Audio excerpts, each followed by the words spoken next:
Welcome or welcome back to my channel. If you're new to this channel, please subscribe. And if you're someone who watches my videos on a regular basis और अभी तक subscribe नहीं किया है, कर लो यार.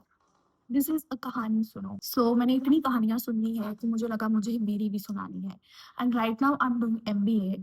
सो हमें हमारे प्रोफेसर ने बोला था, if you have a story, monetize it. Now I don't know ये मोनेटाइज होगी कि नहीं, पर मुझे फिर भी सुनानी है. This story would be about how I failed miserably because of my decisions, the wrong decisions I took in my life, and it would be purely about content creation में कैसे fail हुए हैं. हाँ, 10th तक I was someone, actually 8th तक ठीक है, I was an introvert. अभी भी मैं कोई खास extrovert नहीं हूँ. I'm selectively extrovert, but I was an introvert और TikTok just pulled me out of my shell. So I started creating content on TikTok. अब उस टाइम पे जब मैं 9th में थी, कोई Jabalpur is my home town, no one made content, या बनाते भी होंगे तो मुझे नहीं पता, ऑन टिकटॉक. मुझे तो मैं ही पता हूँ. I just got famous, not famous but people started talking about me because of TikTok. People were like, oh my god, ये लड़की बनाती है क्रिंज वीडियोज ऑन टिकटॉक. वो थे भी क्रिंज, जो भी है. You are only cringe until you make it. Someone told me this abhi recently. Now this person is not in my life, but I will always remember. You are only cringe until you make it, and you also remember. तो TikTok ban हो गया sadly. और मेरे दिमाग में रह गया कि ये लड़की क्रिंज वीडियोस बनाती है. और आई जस्ट थॉट कि बाहर में जाए, मुझे वीडियो बनाना ही नहीं है. मैं इंस्टाग्राम पे भी कोई वीडियो नहीं बनाऊंगी. And people actually started making content on Instagram. ना जो उनने टिकटॉक के बाद स्टार्ट किया, दे गॉट रियली फेमस. बहुत फेमस है, सेलिब्रिटी बन गए ये लोग टिकटॉक से स्टार्ट करके. एंड आई वाज लाइक, नहीं मुझे नहीं बनाना. और टिकटॉक पे मेरे एक्चुअली 10,000 फॉलोअर्स हो गए थे. लोग सच में मेरी शक्ल पहचान सकते थे टिकटॉक पे, बट टिकटॉक की वजह से. But I was like, I just want to follow the crowd. जो लोग कर रहे हैं मैं वो करूंगी. कोई वीडियो नहीं बना रहा, मेरे आसपास कोई वीडियो नहीं बना रहा, मुझे भी नहीं बनाना. So I did not do that. But I think if you like something, it will come back to you. Now it came back when I was in 12th. Me, Vanshika और एक और फ्रेंड हमारी, हमने डिसाइड किया कि हम Instagram पे एक पेज बनाते हैं and we will make content है.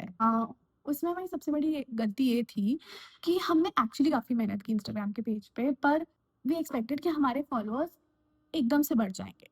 And that is never the case. When you start something, you have to keep putting the hard work until people actually notice you. But we were like, why should we do itni mehnat, because kuch ho to raha nahi hai.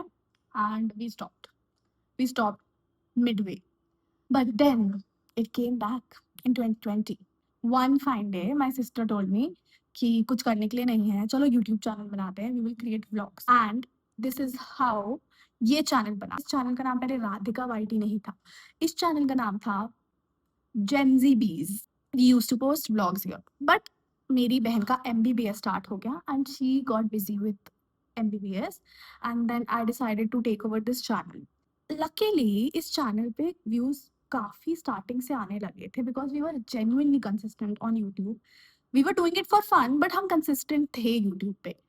Then I decided कि views तो आ रहे हैं, subscribers तो हो ही गए हैं, तो अगर हम कुछ फन के लिए कर रहे हैं, हमें कंसिस्टेंटली करने की क्या जरूरत है. Why should I put hard work and consistency. I can just relax, post in 2 or 3 months, and if people like it, people will subscribe. दुनिया की सबसे बड़ी गलती की मैंने ये सोच के कि I should not be consistent when people were actually subscribing, when views actually आ रहे थे. I just ghosted the world and I was like, you know what? 6 months में I'll just show up and people will be waiting for my video. They will subscribe क्योंकि उनको next video देखना है. अगर तुम ऐसा सोचते हो, बेवकूफ हो तुम. अगर you are someone who's thinking of starting a YouTube channel, thinking of doing anything in content creation, consistency is the key. This is how I failed in content creation. And I'm trying to come back, but time लगेगा, पर अपना time आएगा. इस कहानी से what you can take back and what you can learn, 3 चीजें. You are only cringe until you make it. दूसरा, patience is required if you're doing something like this. तीसरा, consistency is the key. ये तीनों चीजें if you have, it would be very easy for you. And with this, मेरी कहानी यहीं खत्म होती है. आई होप मेरी कहानी से आपने कुछ सीखा हो.